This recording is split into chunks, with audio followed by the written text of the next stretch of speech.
Fifth class. I hope you all are doing well at your home. आप लोग सब अपने अपने घरों पे बहुत अच्छे होंगे, अपना ध्यान रख रहे होंगे। So fifth class, all of you take out your science, your chapter number 8 air and water, page number 73।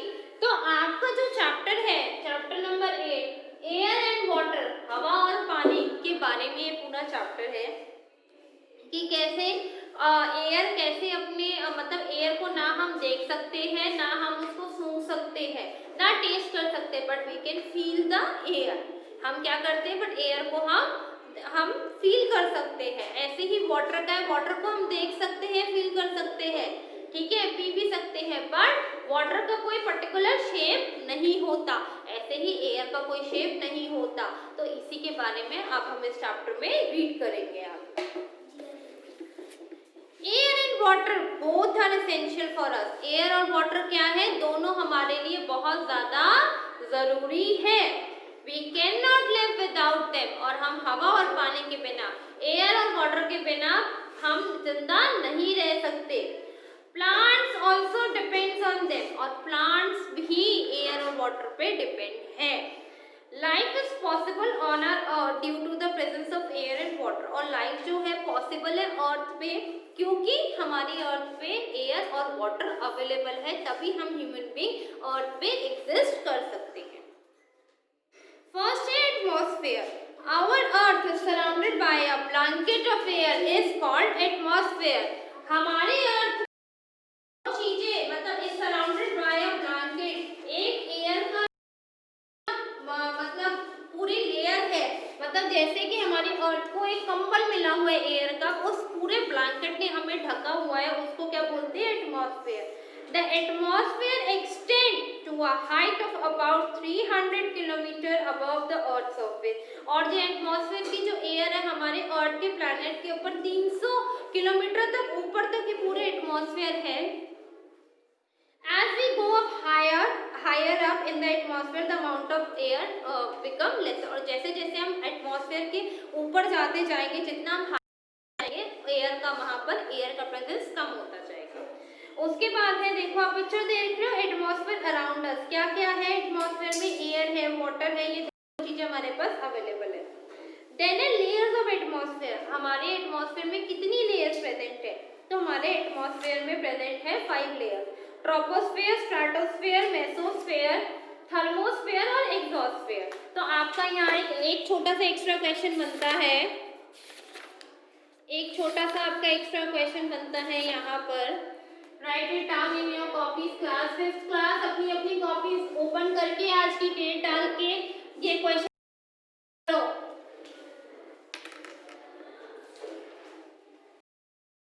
All of you take out your copies. Write down the today's date, chapter number, chapter name. Write down the first extra question.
आपके पास 2 minutes है class इसको note करने के लिए।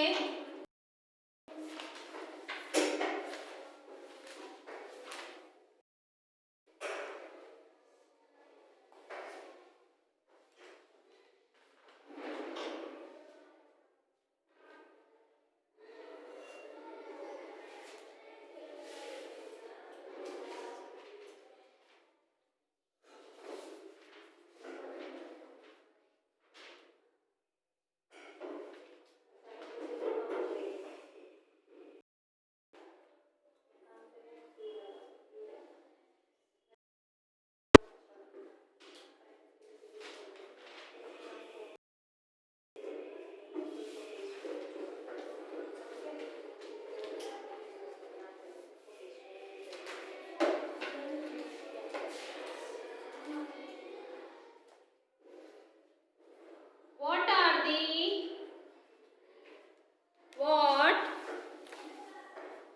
are the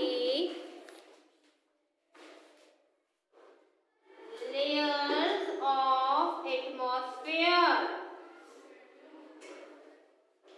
तो कितनी layers है? 5 layers. Troposphere कौन सी है? ट्रोपोस्फेयर। सेकेंड है stratosphere.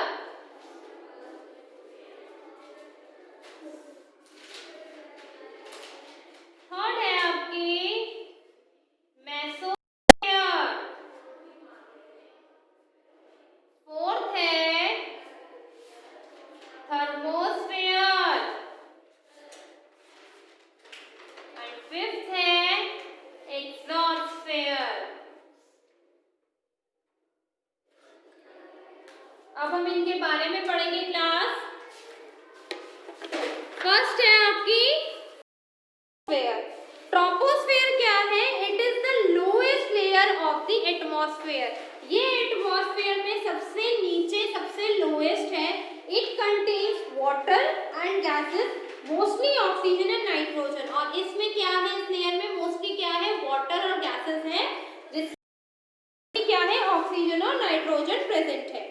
All the changes in weather take place in troposphere। जितने भी एटमॉस्फेयर में चेंजेस होते हैं वो सबसे पहले ट्रोपोस्फेयर में होते हैं। And the condition in this layer change very quickly. और इसकी कंडीशन, इस लेयर की कंडीशन बहुत ही जल्दी चेंज होती है। नेक्स्ट है stratosphere. Stratosphere lies above the troposphere. Stratosphere जो है ट्रोपोस्फेयर के जस्ट थोड़ा सा ऊपर है। It is about 50 kilometre thick. और ये 50 किलोमीटर तक थिक है। मतलब jet planes fly in this layer. और जो जेट प्लेन्स होते हैं, जो फाइटर प्लेन्स होते हैं हमारे यहाँ पर फ्लाई करते हैं, because it is the cloudless layer. Because यहाँ पर कोई भी बादल नहीं होता। Ozone gas present in this layer absorb the harmful ultraviolet rays coming from the sun and prevent them reaching the earth's surface. These UV rays are responsible for eye problem and skin cancer। तो इसी stratosphere में मतलब second layer में ozone layer है, जिसके through हमारे पास जो सूरज की जो किरणें आती है, जो रेज आती है, वो अल्ट्रावायलेट रेज इसके थ्रू हमारे पास ओजोन लेयर के बाद आती है, ताकि उससे हमें ना तो स्किन कैंसर मतलब स्किन कैंसर, आई की प्रॉब्लम ना हो सके। नेक्स्ट है mesosphere. This is a third layer that extends from 50 kilometre to 80 kilometre. Third है मेसोस्फेयर, जो एटमॉस्फेयर में स्ट्रेटोस्फेयर के ऊपर है, जो 50 to 80 किलोमीटर फैली हुई है। Meteoroids and small rocks moving in space are burnt in this layer. और इस लेयर में मेट्रॉइड्स और जो स्मॉल रॉक्स होते हैं, छोटे छोटे जो मतलब छोटे छोटे पत्थर होते हैं, वो घूमते रहते हैं। And they do not reach the earth. और ये अर्थ के अंदर नहीं आ सकते। फिर है आपका thermosphere. This layer is the widest layer of the Earth's atmosphere, ranging from 80 kilometer to 800 kilometer. The space shuttle orbit in this layer of 320 kilometer to 380 kilometer। और इस लेयर में शटल जो जाते हैं, जो सैटेलाइट के थ्रू हम लोगों को एडवांस मतलब टेक्नोलॉजी है, वो यहाँ पर ट्रैवल करते हैं। नेक्स्ट है आपका लास्ट एग्जॉस्फेयर। एग्जॉस्फेयर क्या है? This is the outer most layer where the earth gets very thin, और ये बिल्कुल आउटर मोस्ट लेयर है जहाँ पर जो लेयर है बहुत ज्यादा पतली हो जाती है।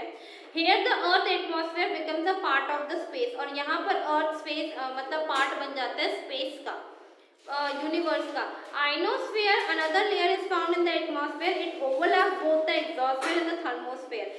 This layer help in propagation of radio waves and reflect back the radio signal transmitted from Earth to all over the Earth. और ये जो सिग्नल्स हमें सैटेलाइट के थ्रू आते हैं इसी लेयर के है।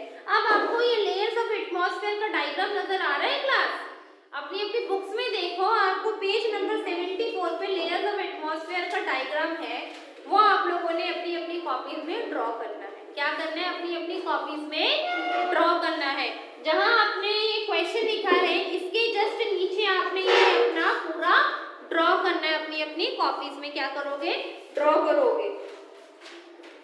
ओके क्लास, अपनी अपनी कॉपीज में क्या करोगे आप लोग? इसको ड्रॉ करोगे, और फिर हम इसके ऊपर एक मॉडल भी प्रिपेयर करेंगे, वो मैं आपको बाद में दूंगी, बट आप लोग पहले यहाँ तक रीड करो और ये अपनी अपनी कॉपीज में यहाँ तक आप लोग कंप्लीट करो अपना काम। Read it till here class.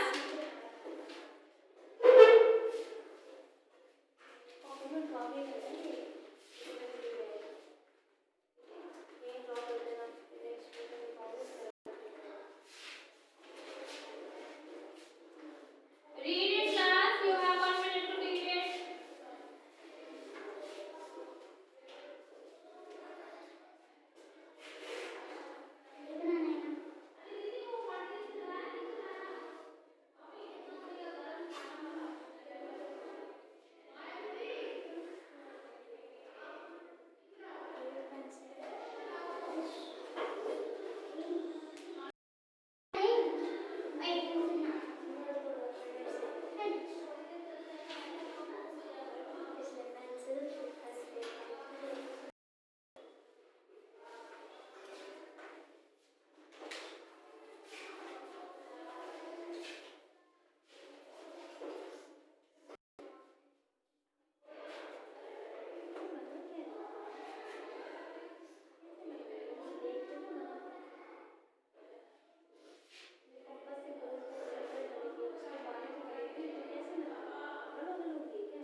Read करो क्लास यहाँ तक।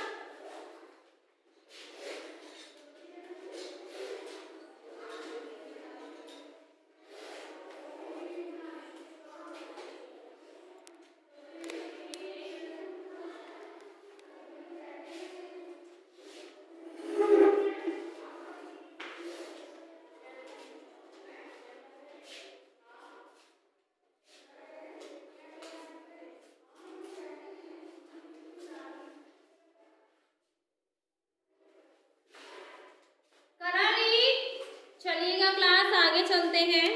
अभी तक तो हमने लेयर्स ऑफ एटमॉस्फेयर के बारे में पढ़ा, अब हम पढ़ेंगे एयर। कॉम्पोजिशन ऑफ एयर, हमारे एटमॉस्फेयर में 78% नाइट्रोजन है, 21% ऑक्सीजन है और 1% अदर गैसेस के बारे में हम पढ़ेंगे। Air is a mixture of many gases, air के अंदर बहुत सारी गैसेस का मिक्सचर है। It has nitrogen 78%, oxygen 21% and the remaining 1% is made up of carbon dioxide, hydrogen, ozone, neon, argon, krypton, helium and water vapor. Among all these gases, oxygen and carbon dioxide are very important for us. और हमारे लिए सबसे ज़्यादा क्या important है? Oxygen और carbon dioxide important है। Because carbon dioxide कौन लेते हैं? प्लांट्स लेते हैं, और ऑक्सीजन हम ह्यूमन बींग्स लेते हैं। Oxygen is the life giver gas, और ऑक्सीजन क्या है? लाइफ गिवर गैस है। All organism need it to breathe, we can not burn anything without oxygen, और विदाउट ऑक्सीजन के हम कुछ भी चीज को जला नहीं सकते, बिकॉज एयर से ही आग पकड़ती है और एयर हेल्प करती है, ऑक्सीजन हेल्प करता है आग को उस चीज में, आग मतलब एयर हेल्प करते हैं चीजों को बर्न करने में। Carbon dioxide is used by plants to make their food. All animals and human beings depend on plants for their food. और कार्बन डाइऑक्साइड किस लिए इम्पॉर्टेंट है? कार्बन डाइऑक्साइड इम्पॉर्टेंट है कि ह्यूमन बींग जो भी खाना बनाते हैं, जो भी ह्यूमन बींग खाते हैं वो प्लांट्स पे डिपेंडेंट है, और डाइऑक्साइड इम्पॉर्टेंट है। Nitrogen, all living beings need nitrogen for their growth, और हर लिविंग बींग को नाइट्रोजन की जरूरत है बढ़ने के लिए, but they can not use nitrogen directly from the air, mostly plants take nitrogen from the soil, animal gets nitrogen from the food they eat, nitrogen does not support burning. Nitrogen हम directly नहीं लेते, जो plants nitrogen absorb करते हैं उसी के through हमारी body में नाइट्रोजन गैस आती है, और नाइट्रोजन आपकी बर्निंग में भी हेल्प नहीं करती। Water vapour, water vapour, air contains water in the form of water vapour, air के अंदर बहुत सारे वाटर कंटेन होते हैं, मतलब एयर जो होती है air contain water in the form of water vapour, air में जो पानी आता है वो वाटर वेपर के थ्रू आता है। The amount of water vapour in the air is called humidity, और जब एक्सेस पानी हो जाता है तो उसको ह्यूमिडिटी कहते हैं। It varies from place to place. Other gases, hydrogen, ozone, helium, argon, neon, krypton etcetera are other gases in the air, ये सब गैसेस हमारी एटमॉस्फेयर में अवेलेबल है। Neon and argon gases are used to produce colorful glow in electric bulbs and glass tube. Neon और argon gases जो है किनका कहाँ यूज होता है? इलेक्ट्रिक बल्ब को ग्लो करने के लिए, चमकने के लिए, और ग्लास की ट्यूब में हेल्प होता है। क्लास 5th क्लास, आप लोगों ने एक तो ये लेयर्स ऑफ एटमॉस्फेयर का डायग्राम आप लोगों ने बनाना है, और जो आपका पेज नंबर 74 पे कॉम्पोजिशन ऑफ एयर का डायग्राम है, ये भी आप लोगों ने अपनी अपनी कॉपीज में ड्रॉ करना है, ठीक है? ये भी डायग्राम आप लोगों ने ड्रॉ करना है। आप लोगों के आज का होमवर्क ये है कि आप लोगों ने रीड करना है कॉम्पोजिशन ऑफ एयर तक, और दोनों डायग्राम्स अपनी अपनी कॉपी में आप लोगों ने ड्रॉ करने हैं, ठीक है class? All of you understood till here? अच्छे से पढ़ना ताकि आप लोगों को सब समझ में आ जाए। Okay class, thank you class.